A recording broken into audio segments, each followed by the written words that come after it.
Hello baseball fans, welcome back to another video with Yankees Talk featuring Oracle Investments, my father. And mood lighting. Yeah, the lighting isn't the best today. But to move on, we are doing the AL West predictions for today.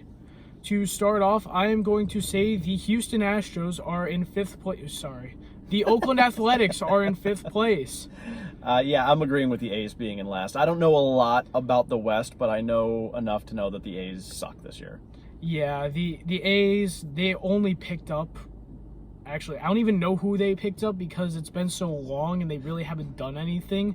They really only have Seth Brown as a player to show, and they're probably going to trade him at the deadline like they do to all their good players. Paul Blackburn's probably going to get traded. I don't know. The A's just suck. They're in competition, like I said in yesterday's video, with the Nationals on who's going to get to the last place this year first. We should rename them the Fs this year. Yeah, I give them an Z in rating. Yeah, they're not going to be good. Yes. So next up from there, I'm going to go with, man, it's actually tough for the next one. I'm maybe Seattle. Man, I don't. Wow. No, see It's tough. It's tough. Yeah, because like between Texas has been bringing on some good players. The Angels have been bringing on some decent players, you know, with Ohtani and Trout, and yeah, God, I've got to put Houston in, not in 4th, but okay. First, I'm gonna go while you make up your Yeah. mind. I'm putting the Rangers in 4th. The Rangers, I understand, have one of the best rotations in all of baseball between DeGrom, Martin Perez, adding Andrew Heaney. But at the same time, they don't have the depth. They don't have the best bullpen depth. They don't have the best starting pitching depth if DeGrom were to get injured again like he has been. I understand they have a few guys in the field, Corey Seager, Marcus Semien, who had a down year but could have a bounce back again like he normally does. Adolis Garcia is a phenomenal outfielder, but I don't think they have enough.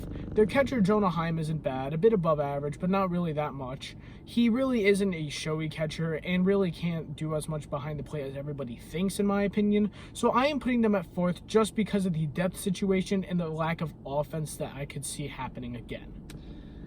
okay, I'm going to go with the Rangers, and I'll explain why when I get to the other 3 teams, but I'm going to put the Rangers in 4th as well.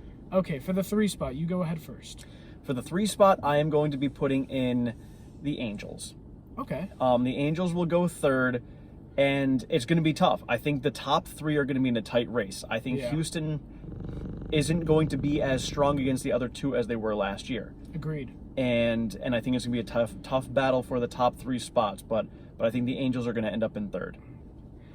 For me, I actually am going to put the Seattle Mariners at 3rd, possibly making a run for a wild card spot against a team in the AL East. As we know, the AL Central stinks, and only the team that wins the division usually goes through. So I could see the Mariners battling it out between the Blue Jays and Orioles for a wild card spot, or all 3 making it in. But the Mariners, in my opinion, are a little bit worse than last year, losing Mitch Haniger. And I understand they traded to get Teoscar Hernandez, but they really haven't brought on all too much compared to what they got at the deadline and after. They have Luis Castillo from the deadline, but that's about it. They really didn't change their team all too much, and seeing as how much better the Angels have gotten and the Astros, like, they always find a way to get better no matter what they lose. I just don't see the Mariners doing any better or worse than last year. I'm going to stick with the same record they have, but I'm not seeing them going much farther. Fair enough. Actually, I could see them doing a little worse. I'm going to see them as an 85-win team. All right. I'm going to go for my number 2 team with the Houston Astros. And I'm going to put Houston there because they brought on Gary Sanchez as their catcher, and that's going to make... I thought they did. Did they not? Nope. Oh. Well, either way, I think the Astros are going to be surprised and upset this year. So I think they're going to end up in 2nd place. I think they're going to be very much like the Dodgers were last year, where the Dodgers were supposed to win, and they did very well and won the division, but then right out there afterwards. So I have a feeling that's what's going to happen to Houston in the regular season and not the postseason. For me, I also have the Astros at second. The Astros generally have the same team as last year again. Like I said, they always find a way to get better. But this year, I think it's going to be different. I think they're going to have the World Series spell that nobody thinks they're going to have. I don't think they're any different from any other team who has won the World Series. I think they're going to have to take a long, tough, hard-fought season like the Braves did last year to catch back up to the Mets. And I don't see them surpassing whoever gets first this year. I see the Astros definitely getting that wild card spot. I see them being a 90-plus win team, but not nearly as close as number one.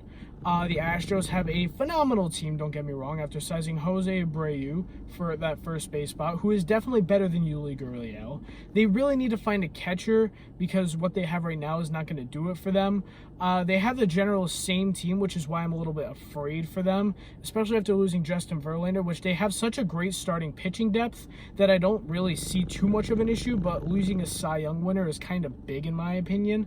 And at the same time, I don't really see them, like, unless they make a big, like, trade for a guy, they just having the same team, I feel like, is going to get caught on by other teams, and they're going to learn how to pitch around them or, like, do stuff differently in order to counter it. I mean, Kyle Tucker had a phenomenal year last year. Bregman, Jose Altuve, he's getting older, so I don't know how much he's going to have left. I mean, they have great players and all, but the only players I really see producing again like they did this year is Yordan Alvarez and Jeremy Pena. But that's really it. I don't see any players going above and beyond like they did last year. Yeah, I mean, I can see that, and that typically happens too with a lot of players on a team that wins like that, is like they've got a good ball club, but, you know, if they're not making any additions to improve, other teams are, and that could put them above them. And that's one of the reasons why I put the Mariners in first, because where the Mariners finished last year was obviously a surprise. You know, first time making the playoffs in 21 years. So I think they're going to take that because that was a surprise last year, and it's not like they like really blew everybody away. They now have something to build on, and they have something to prove. So I think the Mariners are going to end up taking that into this year, and they're going to prove that and show that it wasn't just a fluke last year, and they're going to push it to first place. How they're going to do in the playoffs, I don't know, but I think they're going to take first. For me, I have a hot take going at the number one spot. I have the Anaheim Angels, and there's a lot of speculation behind that, as Ohtani may get traded, and they don't have the best depth per se, but their starting rotation is very, very underrated. They have one of the best. They have Shohei Ohtani as one of their aces. They have Reed Detmers, who pitched a no-hitter last year, and he had an overall phenomenal ERA. The bullpen is not that bad either. The Angels' pitching is just very not well known, but very strong at the same time. And they have great hitting depth and offense overall. If you keep Ohtani and possibly extend him, his DH and pitching is going to just carry the team like it did. Mike Trout, as long as his chronic back disease doesn't affect him in the coming season, he's going to do really well and really keep hitting like he has. In my opinion, the Gio Urshela trade was a great time. They can either stick him at third if Rendon gets hurt, who is another phenomenal player. Rendon, who can almost do it all, switch hitter, and he hit a home run on... Actually, he's not a switch hitter. He just hit a home run with both hands in the same game last year. Third base, shortstop, you can stick Gio Urshela if need be. You have a great outfield, also consisting of when they signed Hunter Renfroe. And Renfroe is a phenomenal outfielder, Gold Glove winner, and just a great offensive hitter overall. You can't really ask for much more, and I could really see them making a push. I understand they lost Brandon Marsh, but they just have a phenomenal team overall, and they don't have a ton of depth, which is why this is a hot take putting them at one, but at the same time, it kind of makes sense. I mean, I was torn too. Like I said, the top three are going to be tough. Angels definitely have a shot of being there, and one big question that I have is, can Ohtani hit himself? Like, it would be one of those, if we played MLB 23, how would Ohtani do against himself? That would be funny. Is he a better pitcher or a better hitter? That would be funny. In my opinion, a better pitcher. His ERA looked a lot better than his hitting stats did. Comparatively speaking, in 21, he actually hit better than he pitched. So who knows, maybe he'll balance it off this season. And on top of that, if you were concerned about the Angels pitching, they added Tyler Anderson from the Dodgers. So it's really not like they didn't really lose anything this season. They just kept adding. And that team we thought that was going to keep strong last year that really flunked after the first half of the season, I think they'll just keep it up and start like that again, but keep like that.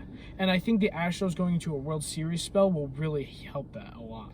Yeah, and we still have 3 months of the offseason for them to pick players up. So there's a lot of time left for moves to happen, and so we'll see what happens from here. Yeah. Well, guys, thank you for watching. Please like and subscribe. Comment who you think will win the division or your order you'd put them in. Please comment your feedback as well. Any updates I should make to my channel, and I'll see you all in the next one. Thank you.